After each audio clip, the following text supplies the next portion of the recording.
오늘 말씀은 아버지의 원대로 하옵소서입니다. 여러분께서는 부모님을 사랑하십니까? 물론 저도 부모님을 사랑합니다. 하지만 모든 부모님이 다 좋은 부모는 아닙니다. 이 세상의 부모들 중에서는 자녀를 사랑하지 않는 부모도 정말 많습니다. 그리고 자녀들도 모든 자녀가 다 좋은 자녀는 아니며 모든 자녀가 다 부모님을 사랑하지는 않습니다. 하지만 좋은 자녀는 부모님을 사랑해야 합니다. 물론 부모가 항상 옳지는 않나 성경에서는 부모를 공경해야 한다고 말합니다. 특히 하늘에 계신 우리 아버지에 대해서는 더더욱 말이죠. 그럼에도 불구하고 우리는 아쉽게 항상 부모에게 순종하지도 못하고 공경하지도 못합니다. 그리고 우리는 하늘의 아버지이신 하나님에게도 항상 공경하거나 순종하지도 못합니다. 하지만 예수님께서는 우리와는 다르게 항상 아버지 하나님을 공경하셨으며 항상 아버지 하나님의 말씀에 순종했습니다. 하지만 그게 쉬운 일은 절대로 아니었을 것입니다. 여러분도 신앙생활을 하다 보면 한 번쯤은 생각해 보셨을 겁니다. 예수님께서 항상 아버지이신 하나님께 순종하면서 살아온 것이 얼마나 어렵고 대단한 일이며 얼마나 힘들고 고달픈 일이었는지 말입니다. 오늘 말씀을 보시면 예수님께서 우리를 위해서 십자가에서 매달려 죽을 때가 다가옴을 짐작하시고 마음에 매우 고민하고 슬퍼하셨다는 사실을 볼 수 있습니다. 심지어 예수님께서는 함께 갔던 두 명에게 너희는 여기 머물러 나와 함께 깨어있으라고 하셨습니다. 이 말은 예수님께서 오셨을 때부터 이미 심적으로 많이 힘들어하는 상태로 도입되었다는 것을 보여줍니다. 아마 많이 외로우시기도 하셨을 겁니다. 세상의 모든 죄의 무게를 홀로 감당해야 했으니까 말입니다. 오죽했으면 처음 기도하고 돌아오셨을 때 제자들에게 한 시간도 함께 깨어 있을 수 없냐고 물으셨겠습니까? 그런 예수님께서 심지어 두 번, 세 번 돌아오셨을 때에도 심지어 자신 잡혀갈 때에도 계속해서 자고 있었습니다. 제 그들의 깨어 있음을 필요로 했을 때, 격려로 필요했을 때 말입니다. 그렇게 부탁을 했는데도 말입니다. 예수님께서는 또한 그에 대해서 아주 슬퍼하셨을 것입니다. 왜냐하면 자신이 경고했음에도 불구하고도 어쩔 수 없이 밀려오는 잠과 같은 육신적 약함을 못 이겨냈기 때문입니다. 누구보다 사람들 사랑하셨던 예수님에게는 이런 현실이 무척이나 마음이 아픈 일이었을 것입니다. 그뿐만이 아니었습니다. 예수님께서는 정말로 많이 두려워하셨습니다. 진정으로 죽기를 원하는 사람은 제가 살아오면서 본 적이 없습니다. 심지어 자살하고 싶어하는 사람들도 솔직히 진짜로 죽고 싶어하는 것이 아니더라고요.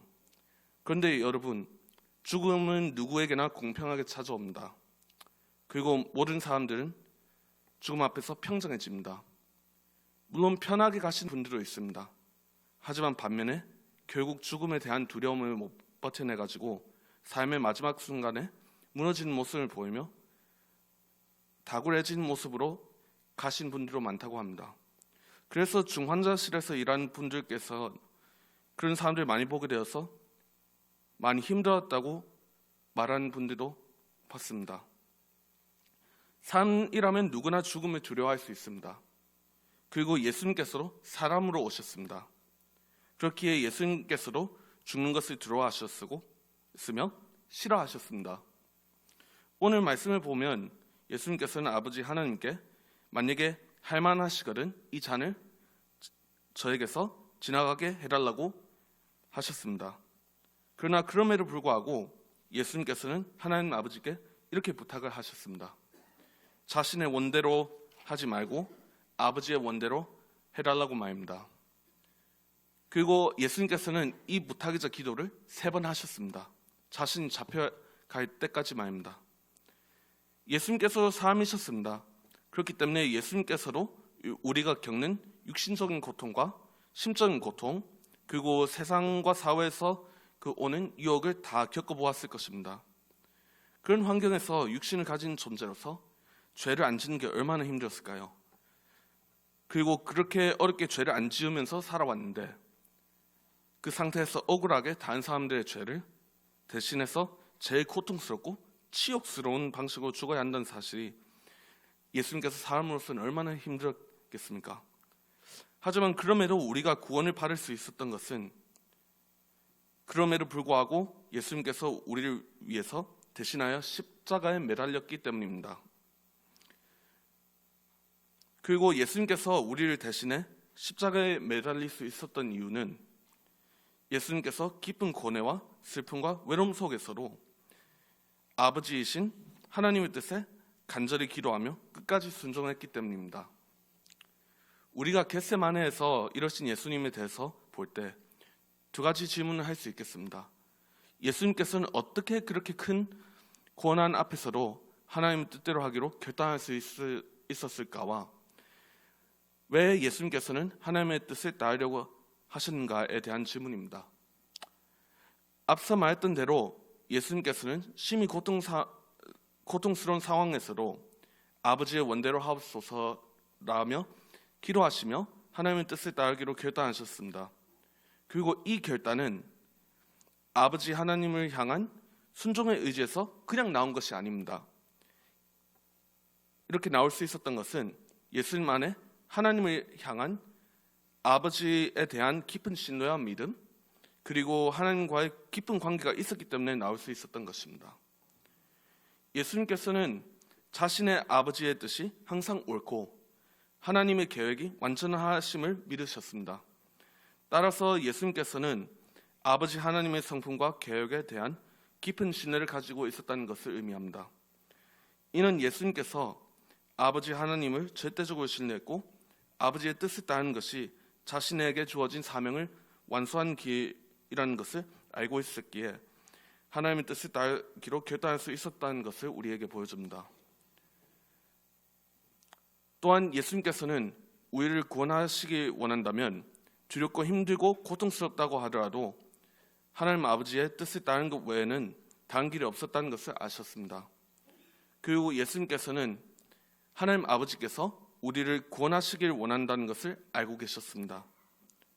그렇기에 자신이 육신으로서 원하는 것보다 아버지가 원하는 것을 더 원했으며 하나님의 뜻을 더 따르고 순종하기로 하셨던 것입니다. 아버지를 사랑하셨으니까요. 겟세마네에서 예수님은 3번이나 하나님께 이렇게 기도하셨습니다. 이 기도의 내용은 앞서 말했듯이 단순히 하나님의 뜻을 따르기를 바라는 요청이었지만 그 시간을 통해 예수님께서는 하나님의 뜻을 이루기 위한 용기를 얻을 수 있었습니다. 예수님께서는 기도 속에서 아버지를 향하여 자신의 인간적인 감정을 모두 솔직하게 드러내실 수 있었습니다. 자신의 고통과 두려움을 있는 그대로 말입니다. 예수님께서도 인간으로서 죽음 앞에선 두려움과 고통을 피하고 싶어 하셨습니다. 그러나 그럼에도 불구하고도 예수님께서는 그러나 나의 원대로 마시옵고 아버지의 원대로 하시옵소서라고 기도하시면서 자신의 고통을 아버지의 뜻에 온전히 맡기셨습니다. 그리고 예수님께서는 이를 통해서 용기와 힘과 위로를 얻을 수 있었는데 이는 기도가 예수님께서 이 고난의 길을 선택할 수 있도록 도와주었다는 사실을 보여줍니다. 그렇게 예수님께서는 아버지의 하나님의 능력을 의지하셨습니다.